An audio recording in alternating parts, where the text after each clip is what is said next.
qu'il n'y ait pas de moi, Alors, le sanglot de l'homme je blanc. comprends bien que vous dénoncez une forme d'infantilisation de l'Afrique, mais de là à dire qu'il faut qu'elle se prenne en main et ne plus attendre d'aide de l'extérieur, vous savez bien que si on arrête de donner la béquille à un oiseau qui ne sait faire que la recevoir, il meurt. Non, mais l'Afrique, les Africains sont capables de vivre. Les Africains, à travers le temps, à travers l'histoire, ont montré qu'ils avaient traversé diverses épreuves. Le problème, c'est que nous avons imposé un mode de développement à l'Afrique. C'est cela. Développement, ce n'est pas la coopération. Quand De Gaulle a donné l'indépendance à ces pays africains, il ne leur a jamais promis le développement. Il leur a promis la coopération. Or, la coopération s'est transformée en développement.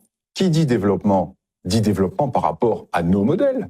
Alors, pendant un certain temps, certains pays, les pays soviétiques, ont voulu proposer les modèles de type socialiste, pendant que nous proposions les modèles de type libéral. Tous ont échoué.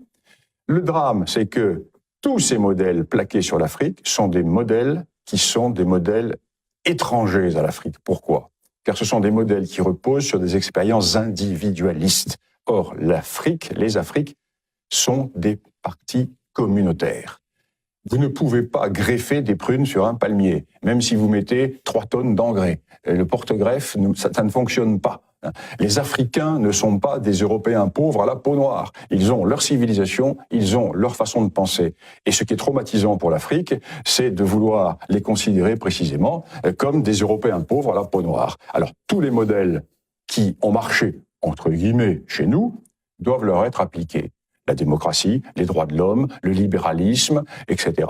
Eh bien, on va à l'échec. Car le problème de l'Afrique, c'est cela. C'est pas l'économie, ce n'est pas le manque de développement, c'est un problème d'ordre psychologique, sociologique, culturel et surtout un modèle d'arrogance intellectuelle que nous avons avec notre européocentrisme, né dans ce petit cap de l'Europe qui représente géographiquement le 20e de la planète ou le 30e de la planète, peuplé par le 10e de la planète et qui prétend vouloir donner des leçons au monde entier, aussi bien à Poutine qu'aux Chinois qu'aux Africains. Eh bien non.